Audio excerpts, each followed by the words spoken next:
Buenos días, juntos con mis compañeros Andrés Angola, Alejandra Cabrera, Gabriela Galindo, Ana Munar, Daniela Pinzón y Lina Ortega, queremos presentarles nuestro proyecto, cuyo objetivo es evaluar los factores que influyen en la atención académica de estudiantes universitarios a través de un instrumento diseñado para medir su propia percepción de la atención.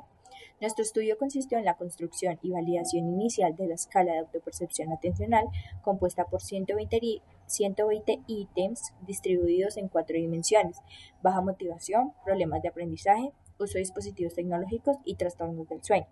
La escala fue aplicada a 123 estudiantes universitarios y mostró altos niveles de confiabilidad, así como una evidencia preliminar de la validez.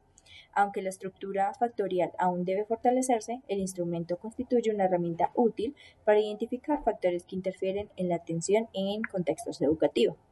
Nuestras palabras claves son la atención, factores de distracción en estudiantes universitarios, escala y validación. Para contextualizar la importancia de este instrumento, es necesario recordar que la atención es un proceso cognitivo que permite seleccionar información relevante e inhibir estímulos irrelevantes.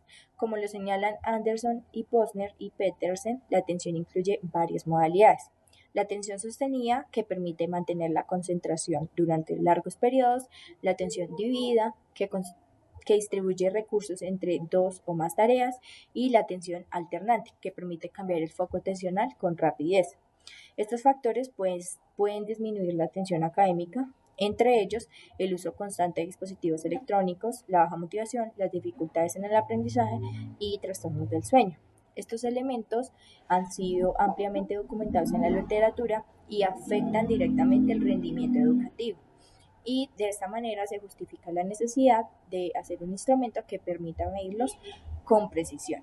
En este marco conceptual, la escala de autopercepción atencional busca evaluar estos factores de forma rigurosa y contribuir al diseño de futuras estrategias educativas. Hablando del método, podemos hablar primeramente del tipo de investigación. La investigación que realizamos es cuantitativa, lo que significa que buscamos obtener datos numéricos que nos permitan describir y analizar las características relacionadas con la atención de los estudiantes. Según Atto y colaboradores en 2013, este tipo de investigación es útil cuando queremos obtener una descripción precisa de la población basándonos en la medición de variables específicas sin intervenir experimentalmente. Nuestra investigación tiene un alcance descriptivo y correlacional, ya que no solo observamos y medimos las características de la atención, sino que también analizamos cómo se relacionan estas variables con factores como el uso de dispositivos electrónicos y la motivación de los estudiantes en clase. También utilizamos el diseño correlacional para identificar posibles relaciones entre estos factores sin llegar a establecer una causa y efecto.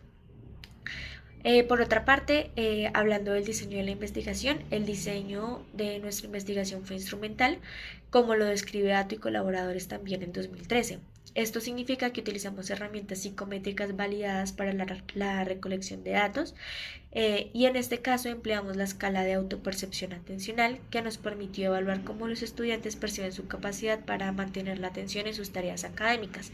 Para la medición utilizamos una escala tipo Likert donde los participantes indicaron su nivel de acuerdo con diversas afirmaciones relacionadas con su atención.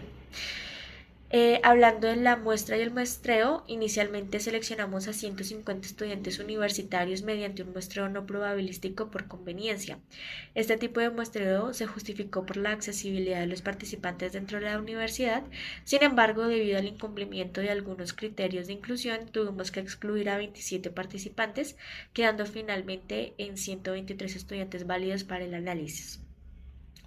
Y hablando de los criterios de inclusión y exclusión, tenemos en los criterios de inclusión, nosotros elegimos que fueran estudiantes universitarios de 18 a 30 años, que los participantes completaran de forma honesta e íntegra la escala y que los estudiantes no tuvieran antecedentes de trastornos psicológicos graves, esto como depresión, ansiedad o problemas en la atención. Y en los criterios de exclusión, pues que los estudiantes sí tuvieran antecedentes de trastornos psicológicos y que estuvieran ya diagnosticados, como lo mencioné antes, es decir, que tuvieran depresión, ansiedad o problemas en la atención.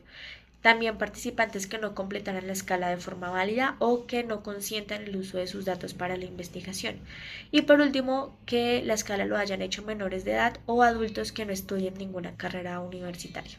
sobre la definición operacional del constructo y la descripción del instrumento que utilizamos. Para empezar, cuando hablamos de atención nos referimos a la capacidad de mantenernos concentrados y evitar fallos cotidianos. Para evaluar usamos dos herramientas principales. La primera es la Cognitive Failures Questionnaire o SFQ, que mide con qué frecuencia ocurren errores comunes como distracciones o olvidos, los cuales incluso pueden aumentar por el uso del celular. La segunda es el Test of Attentional Vigilance, conocido como TOAV,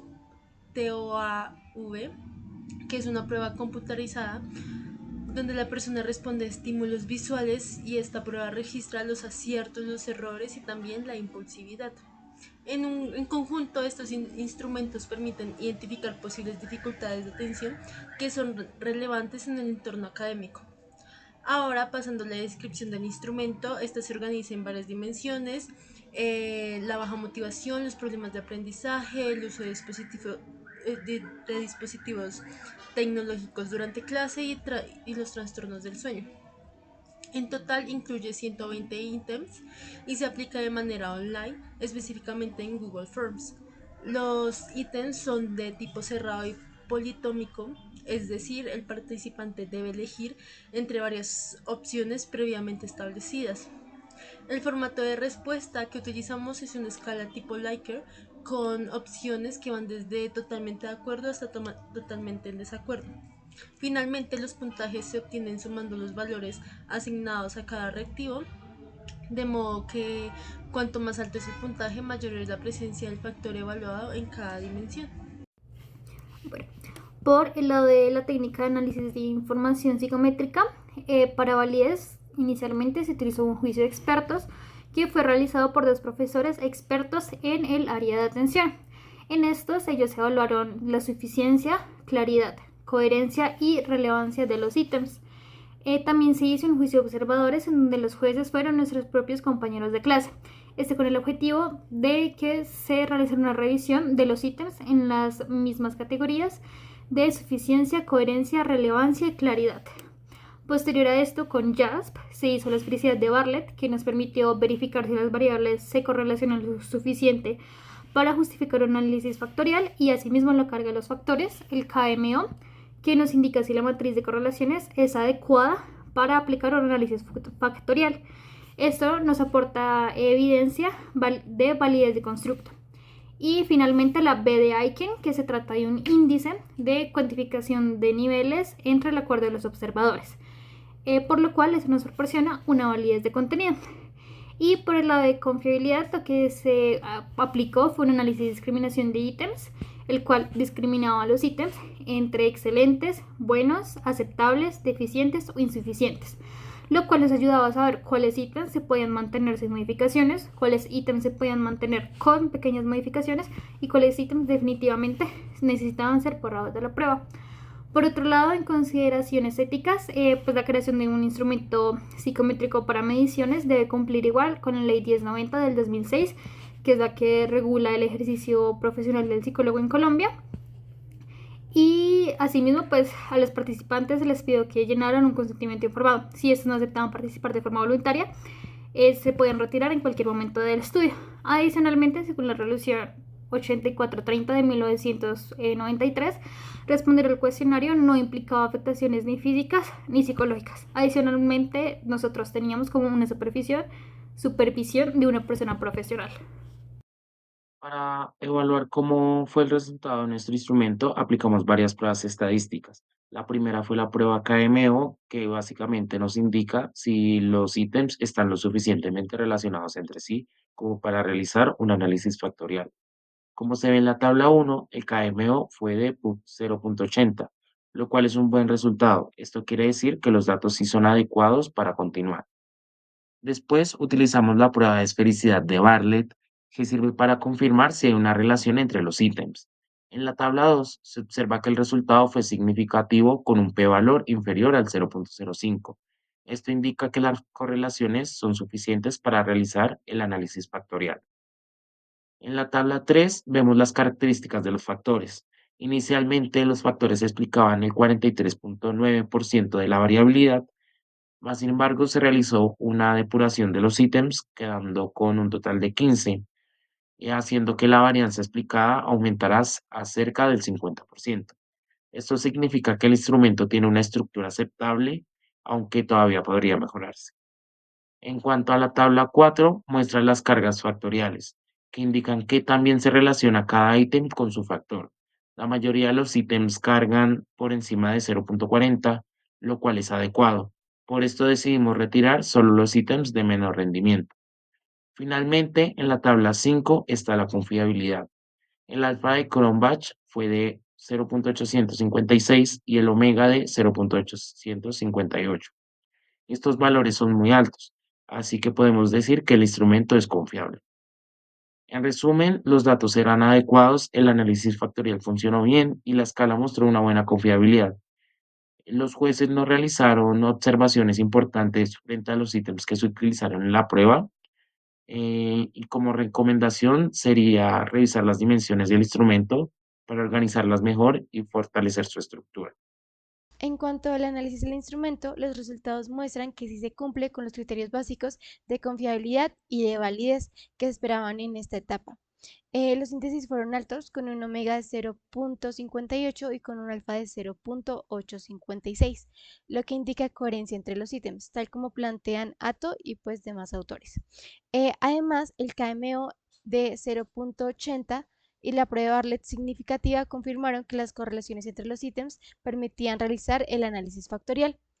Las cuatro dimensiones que se hablaron también están respaldadas por la literatura, especialmente por Curtis y pues demás autores, quienes señalan que estos factores influyen directamente en la atención de estudiantes universitarios. Y bueno, a partir de estos resultados podemos sacar varias conclusiones y plantear recomendaciones.